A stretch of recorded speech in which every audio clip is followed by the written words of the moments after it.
Оригинал сүрөтү табылган.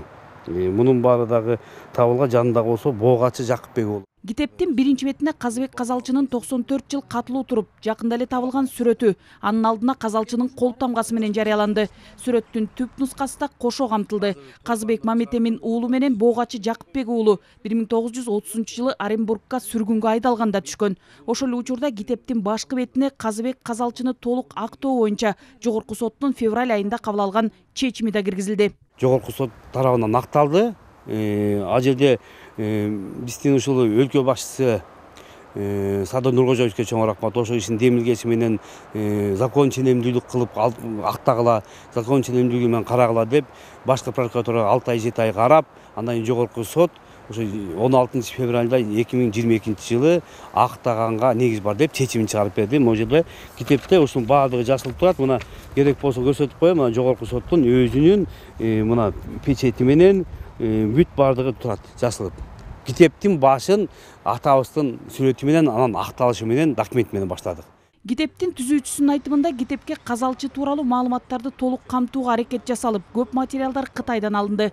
Казалчынын ата теги, буга чейин жарыялана элек ырлары, кол жазмалары, эл оозунда айтылып жүргөн чыгармалары, Казыбек жөнүндө гезит журналдарга жарыяланган материалдар, казалдары, анын эмгектерин топтоп чыгарган авторлордун китептерине чейин камтылды. Жүсүп Мабай аксакалдын кол жазмасы, ал киши ошол Кытай жергесинде жүргөндө 13 жашта экен, өзүнүн оозунан уккан ырлардын баардыгын эскерүү кылып жазыптыр. Небереси тургуна алып келип, аманат деп колума тапшырган нерсени дагы китепке чыгардык, жарык көрсөттүк. Андан тышкары Болотбек Исабеков атабыздын 18 жыл изилдеген изилдөөсү аныкы чоң көлөм менен кетти. Азырынча 1000 нускада жарык көргөн китептен Казалчынын ата теги, алар жашаган үй атасынын мечитинин сүрөттөрү да орун алды. Жана элдин оозунда ырдалып жүргөн Казалчынын обондору да нотага түшүрүлүп китепке кирди. Болгон ноталарды жазганга аракет кылдык. 3 ыр чыгыптыр, Казыбектин сөзүнө жазылган. Алар дагы аракет кылып жаздык.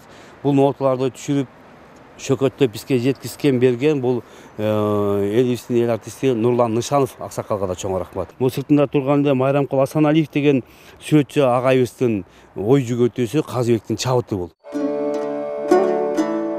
Казыбек Мамет-Эмин уулу айрым маалыматтар боюнча 1902 жылы Нарын облусунун Ат башы районундагы азыркы Казыбек айылынын Четкелтебек жайлоосунда жарык дүйнөгө келген. Атасы чөлкөмдөгү белгилүү манап болгон. Атасынын бай болушу, диний билим алгандыктан акындын чыгармалары совет бийлигине каршы келет деген кине менен сүргүнгө айдалган. Бул калк тарабынан казалчы атыккан Казыбек Мамет-Эмин уулу.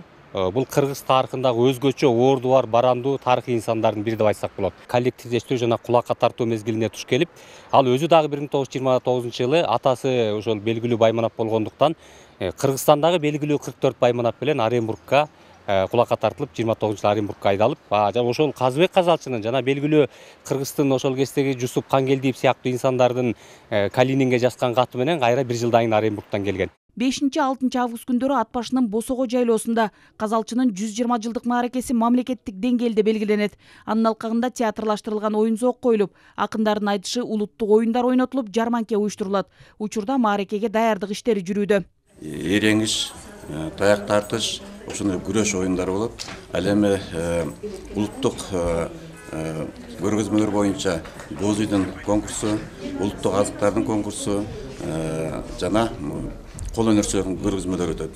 Ошондой эле иш-чара эртеден кечке концерттик программалар менен да коштолот.